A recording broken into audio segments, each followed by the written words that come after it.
Nasa sayo kung ano pipiliin mo, uubusin mo yung lakas mo sa kakatunganga sa bahay o uubusin mo yung lakas mo sa mga makabuluhang bagay. Huwag ka mag-alala kasi kahit saan dyan, may mararating ka. Alam mo na yun.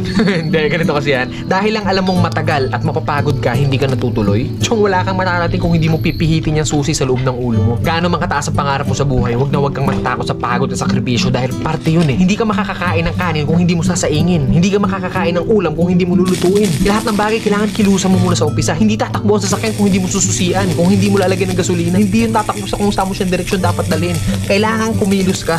Kailangan ng lakas mo para marating mo kung ano yung gusto mong marating sa buhay. Kasi kung hihiga ka lang dyan, wala mangyayari talaga sa'yo. Hindi po pwede na inaasal natin lahat sa Diyos na parang nasa Diyos, Diyos. Lagi kong idadasal sa Diyos. Hindi po pwede yun. Sabi nga nila, di ba, nasa Diyos ang awa, nasa tao ang gawa. So depende yan sa'yo kung ano yung gusto mong kilos. Sabi nga, work smart, not hard. Hard work yung ginagawa mo pero sablay naman yung mga diskarte mo. Wala rin mangyayari, di ba? Smart move yung ginagawa mo pero swabe lahat. Kailangan mo lang talaga gamitan ng tamang isip at tamang puso sa lahat ng bagay. Ang pangarap para kang nagtatanim ng puno. Malaki pangarap mo, malaking puno yung kailangan mong itanim. Hindi naman pwede maghukay ka ng mababaw lang. Hindi naman pwedeng konting tubig lang yung ididilig mo dyan. Kung gusto mo ng malaking puno, malaking trabaho ang kapalit nun. At nasa sayo yun. Then pag nagbunga na yun, hindi po pwede na hayaan mo na lang bumunga yan dyan. Hindi. Kailangan pa rin ng maintenance. Ganon din sa atin. Kung ano yung marating natin, nandoon na tayo sa taas, hindi pa pwede na lantutay ka na lang doon sa taas. Pag hindi mo diniligan yung puno, magbunga man siya isang beses lang and then sa susunod hindi na ulit. Ganon yung pwede mangyari pag pinabayaan natin kung ano man yung narating natin sa buhay. Mawawala lahat sa'yo. Sayang yung oras. Oras kasi ilang oras lang ang binigay sa atin dito sa mundo. Depende sa atin kung saan natin yun nilalaan. Huwag ka matakot sa pagod kasi yung pagod isang tulog lang yan. Bukas malakas ka na ulit. Matakot ka sa oras na sinayang mo kasi pag lumipas yan,